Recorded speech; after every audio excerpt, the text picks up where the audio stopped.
അരുത്, കേരളത്തോട് നിങ്ങൾ ഇത് ചെയ്യരുത്.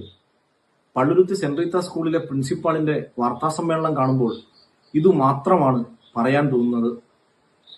കേരളത്തിന്റെ മുന്നേറ്റങ്ങളിൽ അന്ധകാരത്തിലായിരുന്ന ഒരു ജനതയെ അക്ഷരം പഠിപ്പിച്ച് വെളിച്ചത്തിലേക്ക് നയിച്ചതിൽ കേരളത്തിലെ മിഷണറി പള്ളിക്കൂടങ്ങൾക്കും വലിയ പങ്കുണ്ട്. അവിടെ എല്ലാ മതക്കാരും പഠിച്ചു. തട്ടത്തിനോ കൊന്തയ്ക്കോ പൊട്ടിനോ ചന്ദനക്കുറിക്കോ ഒന്നും അവിടെ ഒരു വിലക്കും ഉണ്ടായിരുന്നില്ല.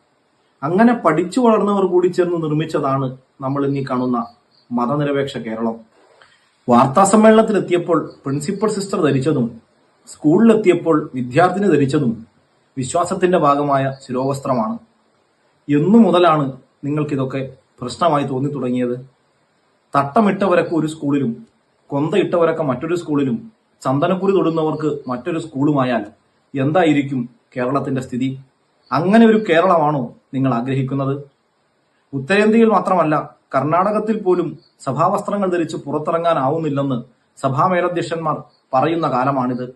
കർണാടകയും കടന്ന് കേരളത്തിന്റെ അതിർത്തി കടന്ന് അവർക്ക് വരാൻ കഴിയാത്തത് എന്തുകൊണ്ടാണെന്ന് നിങ്ങൾ ചിന്തിച്ചിട്ടുണ്ടോ? നമ്മളെല്ലാവരും ചേർന്നുയർത്തിയ വർഗീയ വിരുദ്ധ പ്രതിരോധത്തിന്റെ ഭാഗമായിട്ടാണ് അവർക്ക് കടന്നു വരാൻ കഴിയാത്തത്. ദയവ് ചെയ്ത് അവർക്ക് കേരളത്തിലേക്ക് വരാൻ വഴി വെട്ടി കൊടുക്കരുത്, പ്ലീസ്.